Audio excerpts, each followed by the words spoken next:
महाभारत के अनुसार कृष्ण ने पांडवों को कलयुग की कौन सी कड़वी सच्चाई बताई थी? जब जंगल में पांडवों को दिखाई दिया अजीब दृश्य, तब कृष्ण ने की ये भविष्यवाणी। वनवास जाने से पूर्व पांडवों ने श्री कृष्ण से कहा, अभी यह द्वापर का अंतकाल चल रहा है। आप हमें बताइए कि आने वाले कलयुग में कलिकाल की गति क्या और कैसी होगी? श्री कृष्ण कहते हैं, तुम पांचों भाई वन में जाओ और जो कुछ भी दिखे वह आकर मुझे बताओ। मैं तुम्हें उसका प्रभाव बताऊंगा। पांचों भाई जब वन में रहने लगे तो एक बार चारों भाई अलग अलग दिशाओं में वन भ्रमण को निकले। पांचों भाइयों ने वन में जो देखा उसको देखकर वे आश्चर्यचकित रह गए। युधिष्ठिर ने देखा। युधिष्ठिर भ्रमण पर थे तो उन्होंने एक जगह पर देखा कि किसी हाथी की 2 सूंड है। अर्जुन ने देखा। अर्जुन दूसरी दिशा में भ्रमण पर थे।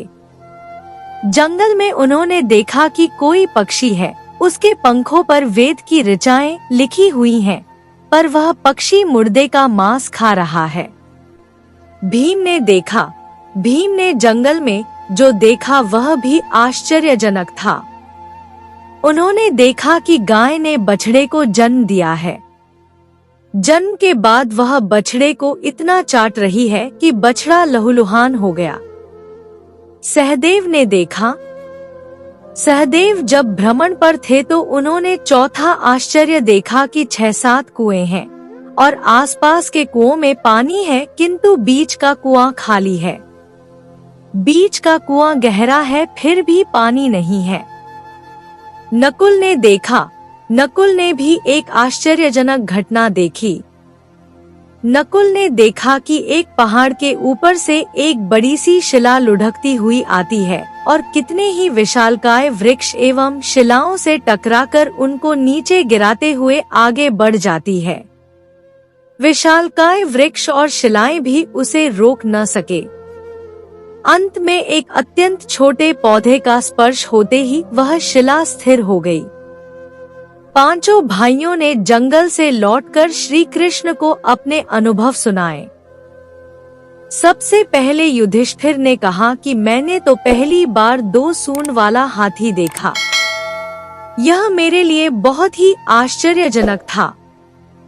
तब श्री कृष्ण कहते हैं, हे धर्मराज, अब तुम कलिकाल की सुनो। कलियुग में ऐसे लोगों का राज्य होगा जो दोनों ओर से शोषण करेंगे, बोलेंगे कुछ और करेंगे कुछ, मन में कुछ और कर्म में कुछ। ऐसे ही लोगों का राज्य होगा। इससे तुम पहले राज्य कर लो। युधिष्ठिर के बाद अर्जुन ने कहा कि मैंने जो देखा वह तो इससे भी कहीं ज्यादा आश्चर्यजनक था। मैंने देखा कि एक पक्षी के पंखों पर वेद की ऋचाएं लिखी हुई हैं और वह पक्षी मुर्दे का मांस खा रहा है। तब श्री कृष्ण कहते हैं, इसी प्रकार कलियुग में ऐसे लोग रहेंगे जो बड़े ज्ञानी और ध्यानी कहलाएंगे। वे ज्ञान की चर्चा तो करेंगे, लेकिन उनके आचरण राक्षसी होंगे। बड़े पंडित और विद्वान कहलाएंगे, किंतु वे यही देखते रहेंगे कि कौन सा मनुष्य मरे और हमारे नाम से संपत्ति कर जाए। हे अर्जुन, संस्था के व्यक्ति विचारेंगे कि कौन सा मनुष्य मरे और संस्था हमारे नाम से हो जाए। हर जाति धर्म के प्रमुख पद पर बैठे विचार करेंगे कि कब किसका श्राद्ध हो, कौन कब किस पद से हटे और हम उस पर चढ़े। चाहे कितने भी बड़े लोग होंगे, किंतु उनकी दृष्टि तो धन और पद के ऊपर, मांस के ऊपर ही रहेगी। ऐसे लोगों की बहुतायत होगी। कोई कोई विरला ही संत पुरुष होगा।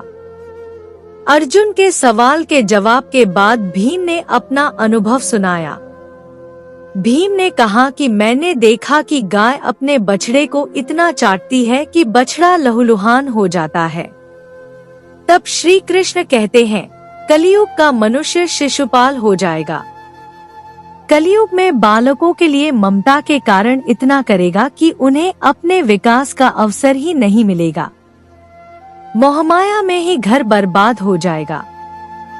किसी का बेटा घर छोड़कर साधु बनेगा तो हजारों व्यक्ति दर्शन करेंगे, किंतु यदि अपना बेटा साधु बनता होगा तो रोएंगे कि मेरे बेटे का क्या होगा। इतनी सारी ममता होगी कि उसे मोहमाया और परिवार में ही बांध कर रखेंगे और उसका जीवन वहीं खत्म हो जाएगा।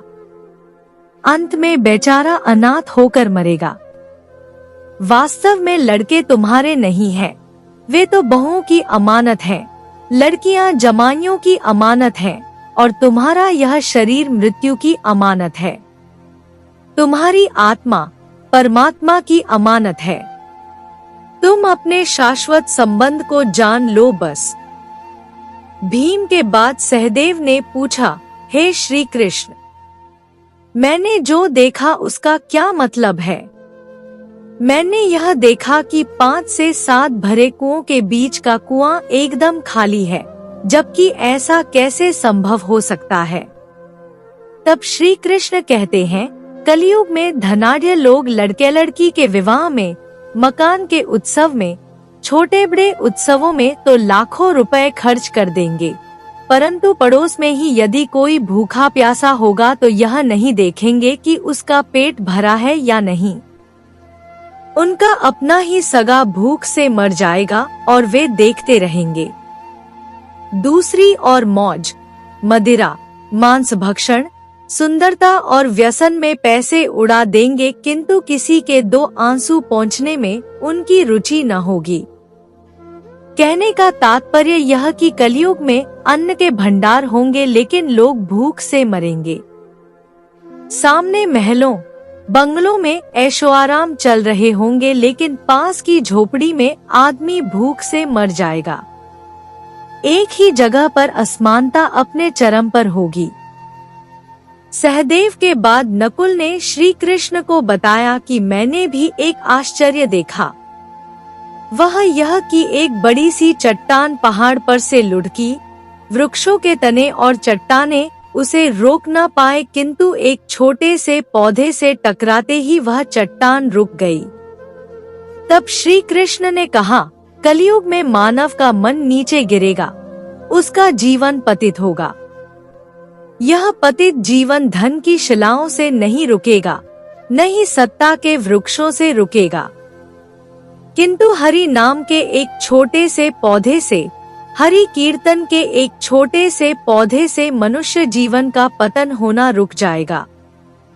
उम्मीद करती हूँ यह कहानी आप लोगों को अच्छी लगी होगी। अच्छी लगे तो लाइक करें, अपने दोस्तों के साथ शेयर करें, मेरे चैनल को सब्सक्राइब करें, कमेंट में जय श्री कृष्णा अवश्य लिखें।